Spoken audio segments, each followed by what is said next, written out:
Welcome. We have a special guest with us, friend of Open Paddock, one who we met last year. Sean and I met last year. Senior Master Sergeant Mark Wolfenden of the Ohio Air National Guard. Welcome. Thanks for joining us. Thanks, Doug. It's good to be here.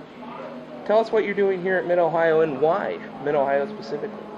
Well, we're very pleased to be back here at Mid-Ohio in support of Panther Racing and the number 4 team of J.R. Hildebrand, our new driver.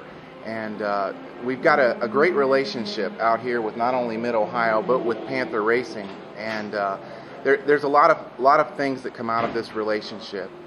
One being Panther is very big on ESGR, which is employer support of the Guard and Reserve. And what ESGR does, right now we have an issue with a lot of our soldiers and airmen finding gainful employment in the community.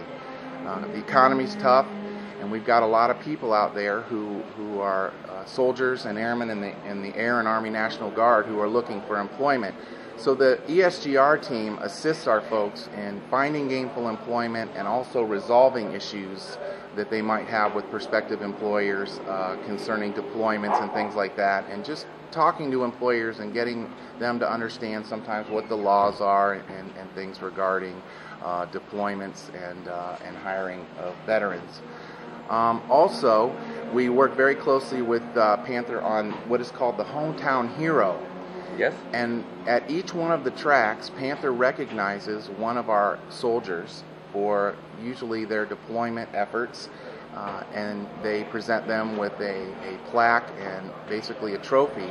And they also recognize them on the main stage at pre-race. So the Hometown Hero is a great way for us to, again, get that public recognition of what we're doing in the community and what we're doing around the world in the National Guard. We also like to get that footprint in the community as well to get our message out. Many people know the Army and Air Guard, but they think we're the International Guard sometimes instead of the National Guard. Right. So we're trying to get that branding effort out and to get people to understand that we live and work in the community. We are the citizen soldier that we've always been, and that way they understand what our missions are. We can talk to them, and they can understand, who we are and what we do. So it's a great relationship that we have. Well, now in the past, you've always had a presence at the IndyCar events with a little station, a tent, or some little location somewhere. But now you're integrated into the larger IndyCar fan village. Yes. And looks like you have a lot more foot traffic coming by than what I've seen in the past when everybody's been kind of isolated. Absolutely.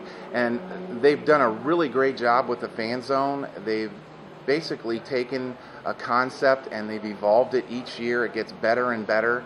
I think one of the key things that they did this year was splitting up the autograph session. I think we're by doing that, we're getting a lot more foot traffic throughout the weekend through that area. We just couldn't ask for a better location.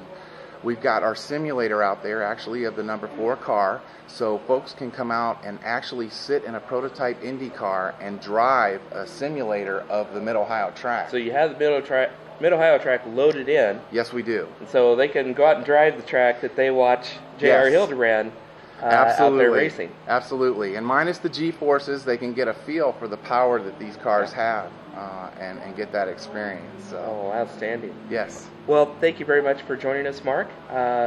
Wish you the best. Thank you, Doug. And thank you for your service. Well, thank you very much. All right.